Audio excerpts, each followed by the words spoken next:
বৈষম্যহীন একটি সুন্দর সুশৃঙ্খল বাংলাদেশ। আমরা এনসিপি থেকে প্রত্যাশা করি এই নতুন বাংলাদেশকে নতুনভাবে স্বৈরাচার মুক্ত করে এবং চাঁদাবাজি মুক্ত করে এই দেশটা যেন এনসিপি চালাতে পারে। আমাদের প্রোগ্রামে এসেছি, এনসিপির প্রোগ্রামে এসেছি।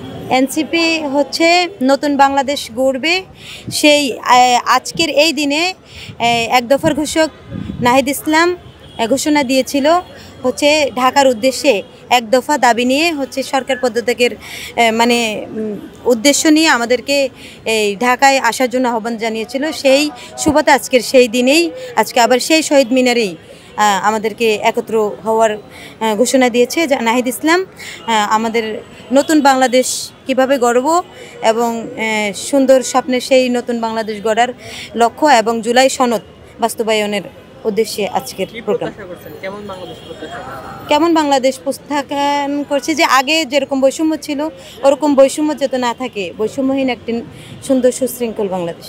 যে প্রোগ্রাম থেকে প্রত্যাশা করি যে আমরা এই অনেক দল আছে, বিএনপি আছে, জামাত আছে, আর চরমনাই আছে, মানে আমরা চাই এনসিপি থেকে একটা প্রত্যাশা আছে, এটা হলো মানে সাদা মুক্ত এবং দেশে বিগত 17 বছর ধরে স্বৈরাচার যারা দেশটাকে ইয়ে করছে ওইরকম যেন না হয়।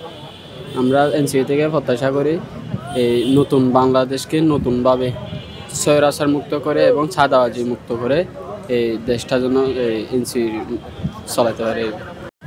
ভাইয়া জামালপুর জেলা দিয়াঙ্গস্থানা থেকে কিসের প্রোগ্রামে এসেছি। আমাদের 3 তারিখে 36তম সমাবেশে। সমাবেশ কাদের বলতে আমাদের বৈষম্যবিরোধী ছাত্র আন্দোলনের পক্ষ থেকে নাহিদ ভাই, হাসনাত ভাই বা সাজেদ আলম, আক্তার ভাই এদের উপলক্ষে। কিসের দাবিতে আজকে সমাবেশ কিংবা কোন পক্ষের মানে কোন বিষয়ে সমাবেশ জানেন?